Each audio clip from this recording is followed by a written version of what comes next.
The Court of Public Opinion is a part of the Amateur Radio Network. To a short edition of the Court of Public Opinion, I endured some abuse tonight. I had to deal with this one officer twice, and both times he hung up on me.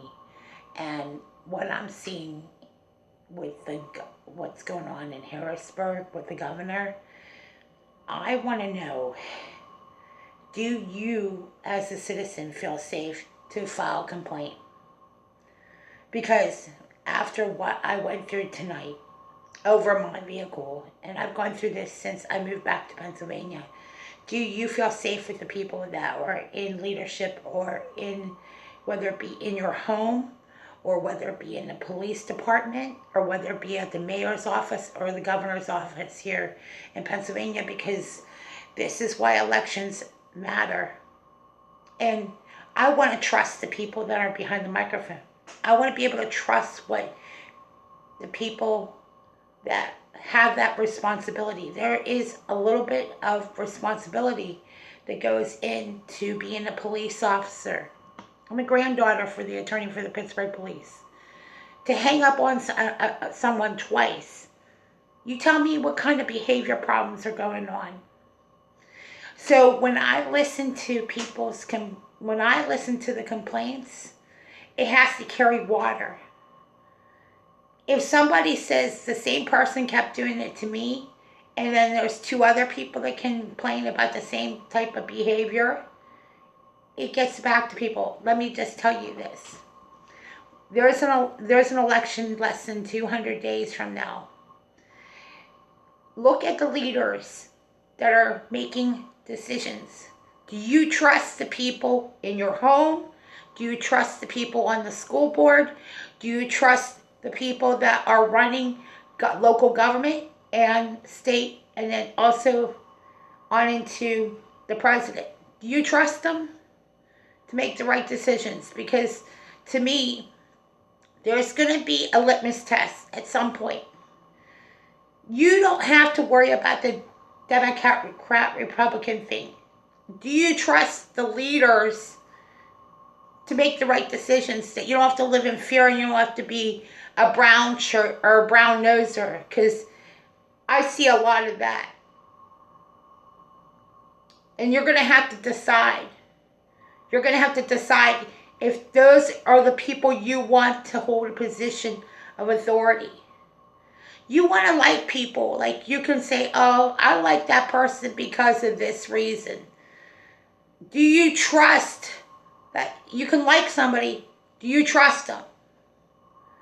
So when it comes down to elections, remember, elections have consequences. Now, I'm going to leave it short at this because I didn't want to get into too much. That is really what's going on. That is what's going on with running any household. Same thing. You want to be able to trust the person's coming home at the end of the day. You want to be able to, you know that somebody's going to test to see how far they can push it, right? Hanging up on somebody and being a law enforcement officer and getting a paycheck to behave like a juvenile. That's exactly how I feel. And I'm letting you know, Representative Maxey. And I'm letting you know, the Sheriff's Department. If you hire police officers just to act like total morons and idiots, like if they want to behave like that type of behavior at the bar, because that's what a lot of them do. You want officers in the line of duty that don't act like a bunch of barroom brats. When I see a police officer's vehicle go by, I have much respect for the badge. What I don't respect is some of the abuses that go on under and not reported at all. Being in law enforcement is a good thing. Don't abuse it. And that's the truth. And look what's going on all the way up into the governor's office. This is why Pennsylvanians are upset now. We started a pro-life pact, by the way. We want an end to abortions and take back our streets and alleys. You don't need a coat hanger to make abortion safer or more easier or more readily available. That is not the way you resolve a conflict like this. I outlined a little bit in the next audio and video because I don't have the space to do it here. I just want you guys to know that get more informed on pro-life issues and find out more about it, because to me, when a woman goes in there to basically terminate her pregnancy, you need to know more about what goes on between the time she makes that phone call and the time she terminates that pregnancy. And it's going to be important. We are going to show up. We might not show up at a lot of events, but I'm going to tell you, I'm supporting Danny DeVito. And I don't put a lot of money into a lot of things. I like what he's doing, and I know he's doing a lot of heavy lifting and carrying. It's a heavy load to carry. So please, if you guys see our poster for Danny DeVito for 45th District, look at the other people that are running in other elections, and also in Pittsburgh. Tony Morano, I think, for mayor. So we're going to get a little more educated, because I know it's easy to ignore it and blow it off, but it's really important that we start seeing leadership in every area, from law enforcement into our homes, period.